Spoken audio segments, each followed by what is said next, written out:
Look, I've been obsessed with aviation for years, but the F-117 Nighthawk? This thing still gives me chills. For 7 years, pilots were flying this aircraft without even knowing what the hell they were actually flying. The world's first stealth fighter, completely invisible to radar. And today, I'm gonna break down exactly how this weird-looking beast changed everything. Alright, so by the time we're done here, you're gonna understand 3 things that'll probably keep you up tonight thinking about them. First, the absolutely mental engineering that made this thing disappear from radar. Second, the classified missions that most people still don't know about. And third, why the military retired their most successful stealth fighter. But before we get into all that, let me show you something that's gonna mess with your head. Ready for this? The F-117 has literally 0 curves. None. Every single surface is completely flat. And you're probably thinking, okay, so what? Well, here's the thing, back in 1975, computers were basically calculators with attitude. They couldn't figure out how radar bounces off curved surfaces. So what did Lockheed do?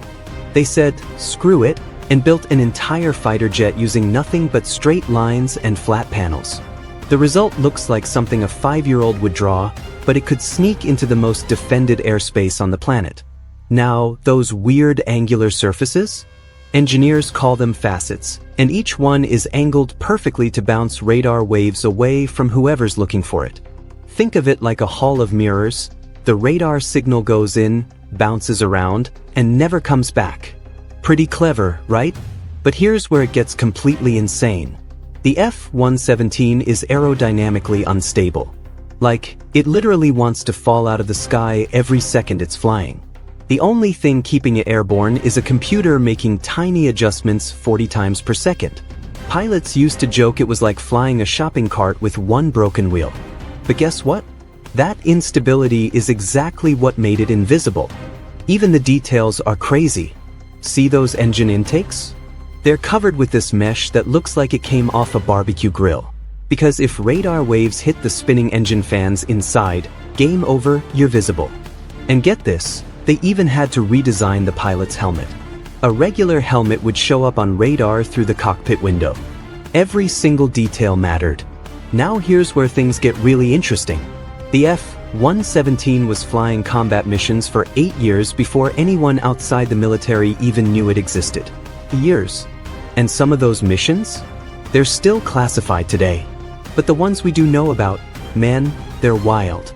December 1989, Panama. 2 F-117s get the honor of kicking off the invasion. Their job? Take out a barracks where Manuel Noriega might be hiding. So what happens? They miss.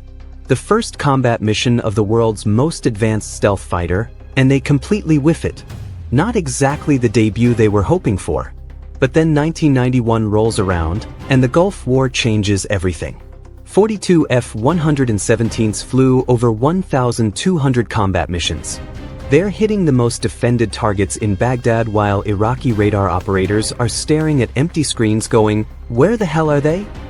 Here's the crazy part, F-117s only flew 2% of all combat missions, but they took out 40% of the strategic targets. And they didn't lose a single aircraft. Not one. But there's this one mission that really proved what the F-117 could do. Second night of the war. Target is Saddam Hussein's personal bunker. Intelligence says he's gonna be there. 2 F-117s drop 4 2,000-pound bunker busters right through the ventilation shafts. Perfect hits. Except Saddam had left 30 minutes earlier. 30 minutes! Can you imagine?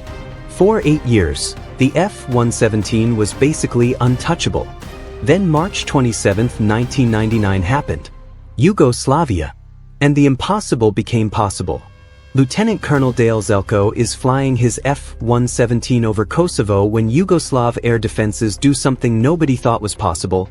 They actually lock onto a stealth fighter. Here's how they pulled it off. They figured out that F-117s were flying the same routes every night. So they positioned their missile system along the flight path and just waited. When Zelko opened his bomb bay doors, for maybe 10 seconds, the stealth was compromised. That's all they needed. Missile hits, Zelko ejects, and the invisible fighter is down. But losing the plane? That wasn't even the worst part. Yugoslav forces got to the crash site first and grabbed pieces of the stealth technology. Within weeks, those pieces were on their way to Moscow and Beijing. The Russians reverse-engineered the radar-absorbing coating. The Chinese studied every material they could get their hands on. America's biggest secret was out there. So April 2008, they retire the F-117. The last one flies its final mission. But here's what doesn't make sense. Why would you retire your most successful stealth fighter? The official story is that the F-22 Raptor was better. But the real reason? Pure and simple. Each F-117 cost $2.2 billion in today's money. The maintenance was absolutely brutal. After every single flight, technicians had to hand-apply the radar-absorbing coating. It took 18 hours of maintenance for every hour of flight time. The F-117 wasn't just invisible to radar, it was invisible to the budget office too. But here's the kicker, they're not really retired. F-117s have been spotted flying over Nevada as recently as 2019. The military calls them depot maintenance flights, but aviation experts think they're being used to test new stealth tech. The Nighthawk isn't dead, it's just taking a nap. Every stealth aircraft you see today owes something to the F-117. The F-22, F-35, B-2, that new B-21 Raider, they all learned from the Nighthawk. But more than that, the F-117 changed how wars are fought. It proved that the best air defenses in the world could be beaten with the right technology. Now everyone wants stealth fighters. Russia's got the Su-57. China's got the J-20. Even India and Turkey are working on their own stealth aircraft. The F-117 Nighthawk, too advanced for its own time, so secret it was basically a myth, and so successful it changed warfare forever. If this breakdown got you as excited as it got me, you're gonna lose your mind over my F-22 Raptor deep dive. I'll put the link down below. And hey, if you want more content like this, hit that subscribe button and drop a comment. Which stealth fighter should I cover next? Oh, and one last thing that'll blow your mind. The entire F-117 was designed using computers that were less powerful than the phone you're probably watching this on right now. Think about that for a second.